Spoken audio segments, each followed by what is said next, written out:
Hello and welcome to part 2 of our analysis of iCAT06.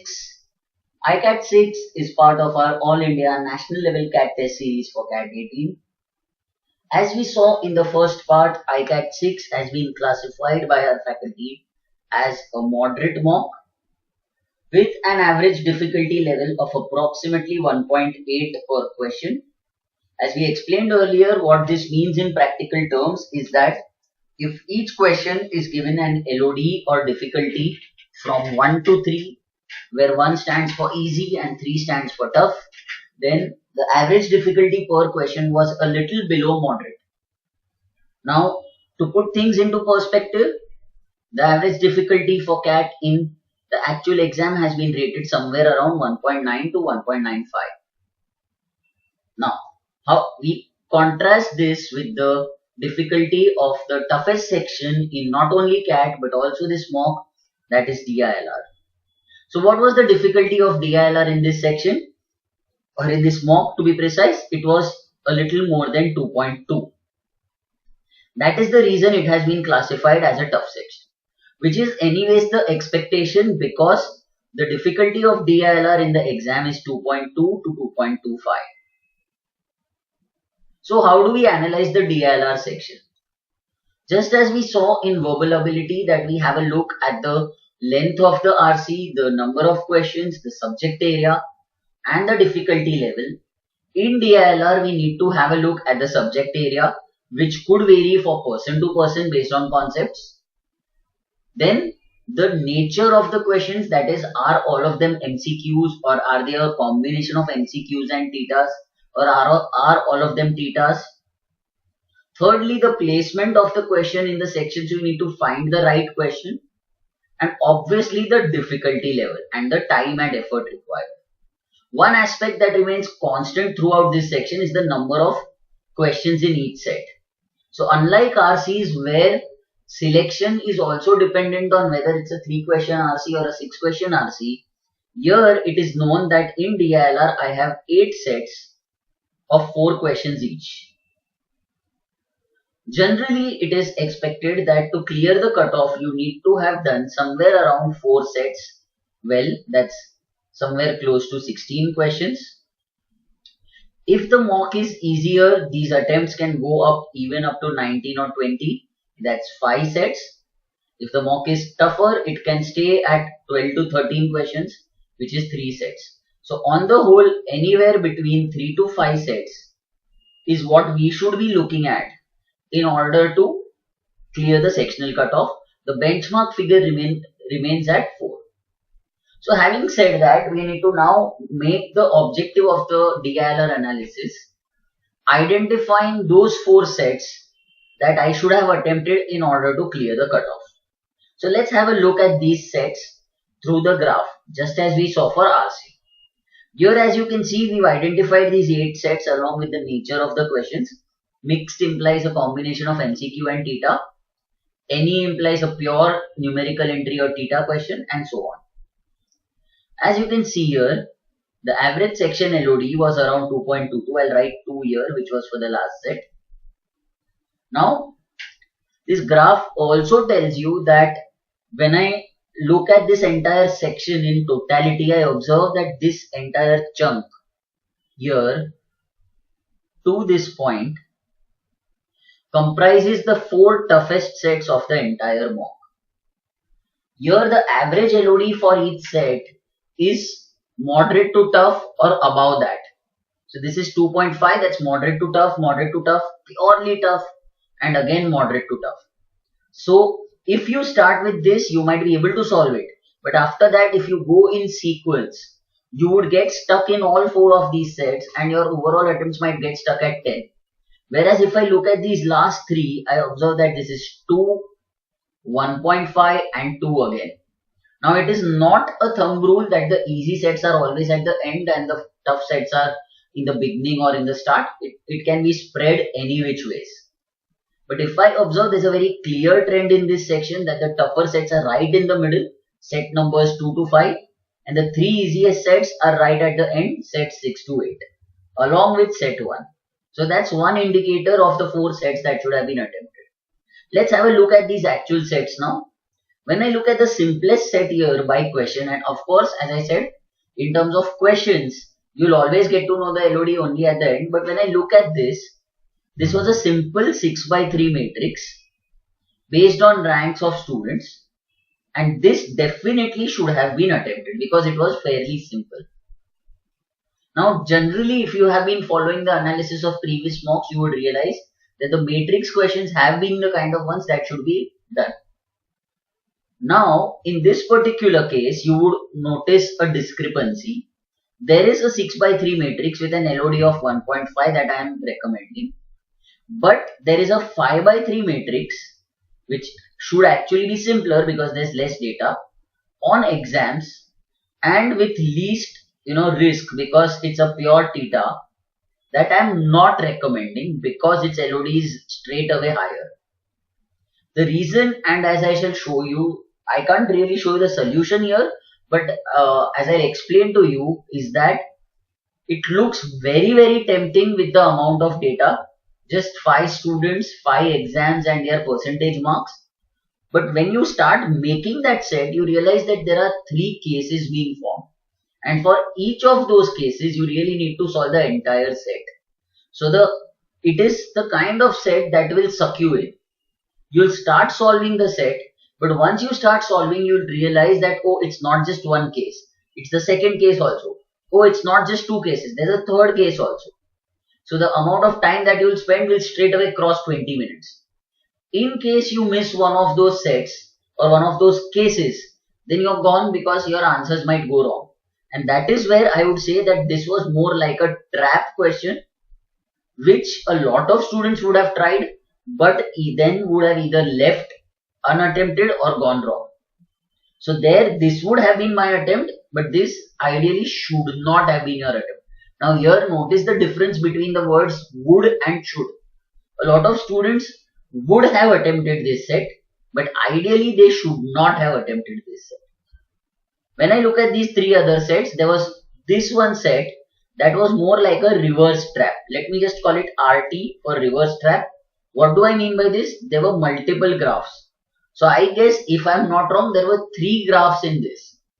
And this looked very, very complicated right at the beginning. So the first tendency of students would be that I should not be solving this set simply because there's so much data that I need to decipher it and then I might go wrong or something. But when you started solving it, you would realize that it was more about reading the data correctly rather than logically solving something. So had you read the 3 graphs and understood what they signify, and then read even the first 2 questions of the set, you would have definitely attempted it, which would have been the ideal thing. And I would say that in the mock, this was definitely a set that should have been tried. The third set that I would recommend here would be this set on the caselet on cricket. Here you had a caselet on certain teams in a cricket match, and there was a table given as well. So it was a fairly time consuming set, but had you solved it properly, you had full chances of getting the full answer, the right answer. Again, something that I would have tried in the exam. The last set that I would have tried here as expected was the one on functions. So there were certain functions given to you and you had to keep applying their logic throughout the set. Fairly mechanical in nature. Had you understood the functions, fairly doable. So my 4 sets here were straight giveaways. The 4 easiest sets were to be solved. If we look at these 3 sets, there was one on multiple bars for students. This was extremely difficult because there was a lot of logical interpretation required. So when I look at this 5 by 3 set on exams or the one on multiple bars for students, these were excellent sets to be solved at home. Similarly, the set on giant wheel was actually nothing but a circular arrangement, but here you had a circular arrangement happening twice. Typically, we are accustomed to a circular arrangement happening in 2 cases or 3 possibilities, etc. Here it was one round of a giant wheel, which was one arrangement, and then certain students being replaced and a second round of a giant wheel happening. So it was like 2 arrangements, one after the other, which is an excellent concept to solve at home, but definitely not in the exam. So I would have left this more as home practice rather than exam attempts. Finally, coming to the last set, 4 set on when. You might have tried it if you were not comfortable with one of the rest, but on the whole, looking at the difficulty of questions and the ease of the other 4 sets, I would have kept this as my last possibility. So when I now look at the graph that we also showed you in the verbal section, you will realize the difficulty of each set and the sets that should have been attempted. So as I said, the set on 6x3 matrix, the one on ranks, here as you can see, the very first question involved moderate effort, and then things went downhill from there, which means that all the questions would have been solved, definitely a set worth attempting.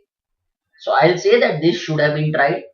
Similarly, the one on multiple graphs newspapers, the only challenge was reading the data correctly. Had you done that and picked the right data values while solving, this was simply a cakewalk. Again, a set that should have been solved. This last set on cricket caselet was purely moderate, required a lot of effort, but in terms of the approach, in terms of the surety of your effort, it was more of a guaranteed set where you could have got marks. Now for the fourth set, as I mentioned, somebody comfortable with when would have tried this, where the first question would have given you most of the answers and then things would have been attempted, or could have tried the one on numerical logic here, where again the first question was the tougher one to solve because you had to arrive at the arrangement and then things became progressively easier. So based on your comfort level, either of these sets could be tried. On the whole, if you are able to do all 4, then yes, there is no stopping with respect to a 5th set. So these were the 4 sets that I would have tried in the mock. Let's have a look at some of these sets. Let's look at the first one where I said that the graphs look difficult. So here, as you can see, there are 3 graphs and all 3 are different. So the first one is a line chart showing the share price movement. So straight away there are certain share price movements for 4 newspapers. Then for the same newspapers, you have the number of editions being published, and luckily all the values are given, so there's really no reading to be done, it's just pick up the data. And thirdly, you have the staff employed by these newspapers. Now the only thing I would point out here is that, and this is a mistake, so I'm saying this because this is a mistake that I first made while solving this set. Here your 5 to 6 goes from left to right like this. Now there is a very human tendency that even in the last graph 5 to 6 would be going top to bottom in terms of the ease of reading. But here, as you notice, my sequence of years is reversed, where 5 is at the bottom and 8 is at the top. So if you do not take care of this aspect, you might end up going wrong. Then there is a little bit of additional data where a parameter is identified as capacity utilization. If you understand that, things are easy. Now if you notice, when you have so many graphs, there will be certain questions that pick up data only from one graph. For example, here share prices of how many newspapers have increased without any additional addition introduced by them at the end of the year. So look at the first 2 graphs, answer the question. Whereas if I look at the next 3 questions, all of them require the value of capacity utilization. So you need to calculate that and then move on. But if you say, if we arrange the newspapers in decreasing order of CU in this year, so for this year you found these values, even if one goes wrong, eliminate the option and so on. So that, now how do you do that? Even in that, for instance, when I say what is capacity utilization, it is total staff to total editions. So if 2 newspapers have the same number of editions and different number of staff, you can simply use property of ratios and eliminate. On the contrary, let's look at this third set, which I said was a trick set. Look at this, such a short set. 5 friends wrote exactly 1 test out of these. The percentage scores were so and so. So it looks very good so far. Cindy did not write Snap, Brenda did not write JMed, etc. Snap was 5 more than the percentage score in the test by Emily by 5 points. So one case comes here. Annie was 10 more than Cat. GMAT was more than Cindy by 5. Dane was more than Zat by 10. So you need to arrive at that on these 4 equations and then create all the cases where you know that if, let's say, Annie was 10 more than Cat. Now the only possibilities here are Annie is 50 or Annie is 40 or Annie is 45. So 3 cases there. GMAT more than Cindy by 5. So GMAT could be so many things. 50, 45, 40, 35. Dane more than Zat by 10. Again 50, 40, 45. So that is where those various cases will come into picture. Plus, if you notice, if Annie had written JMAT, so that question clearly tells me that I cannot find the JMAT percentage for Annie, or I do not know which exam Annie has taken. What was the percentage score for Emily? What percentage of marks did Brenda score? In all of them, there is an option which says, or there is a statement that says, put the answer as 0 if the answer is cannot be determined. At most, how many of the following statements can be true? Which means that you need to evaluate each of these statements and check whether they can be true even in one case. That is the reason I was recommending that this set should not have been tried. If I look at this next set, which I again called tough, so you had marks of students in 3 subjects, physics, maths, chemistry, and the net score, and then you had something called performance ratio, plus you had clues. So you had to combine each student, identify which city that student was from, and then answer the questions. So this was a fairly time consuming set, very good to practice at home, would give you a good grasp of such logical sets, but definitely not something worth trying in the exam. This one, as we said, 2 rounds of rides. So the first round has one group of 6 people, then some people stay and another group comes in. So that was the complication, and that reason, again, if you look, the second round has some steps, 4 steps in which the people would really start going into the cabins. So here, when you look at this, the first 2 are numerical entries, so I'm not very sure whether my arrangements that I found are right or wrong, and the next 2 are necessarily true, necessarily false. So that again is a big problem. Whereas when I look at this set on functions, it says difference n takes a non-negative, which means 0 or positive n as a parameter, and returns the absolute difference of n and the number obtained by reversing the digits of n.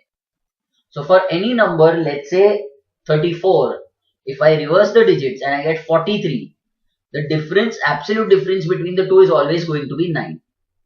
For a 2-digit natural number x with distinct digits, a set of 6 non-negative integers PQRSTU is defined as P equal to difference x, Q equal to difference P. So there are successive differences. If the value of T is not equal to 0, what is the largest possible value? So you need to take these cases and keep arriving at your answer. For somebody good at maths, this was a fairly easy question. Otherwise, you could have definitely tried the set on when. At the very end, as we said, this was the easiest question. 6 students ranked 1 to 6 in 6 subjects. So fairly straightforward. Plus it says none of the friends were ranked the same in any 2 subjects. No 2 were ranked the same in any subject. So it eliminates a lot of cases and allows you to solve the question pretty quickly. Finally, this last one, where we had a caselet where the scorecard for teams is given, the fall of wickets is given, and there are a lot of these clues. So based on that, you need to answer these last questions, and this is the table. So this set has a challenge in terms of the effort required and the time taken. But this is definitely a set where if you do it right, you know you will definitely get all marks. So on the whole, if we were to rate this section, we would say that it was more or less at par with the actual CAT. That is a tough section in a moderate mock. 16 attempts or 4 sets would be a perfect performance or an at par performance for this mock. In part 3 of our analysis, we will discuss the last section, that is quant. The analysis for the first part as well as for the earlier mocks is available on our official YouTube channel, which is given in the link here. You can subscribe to our channel by clicking this link. Also, you can receive notifications every time a new video is put up by hitting the bell button.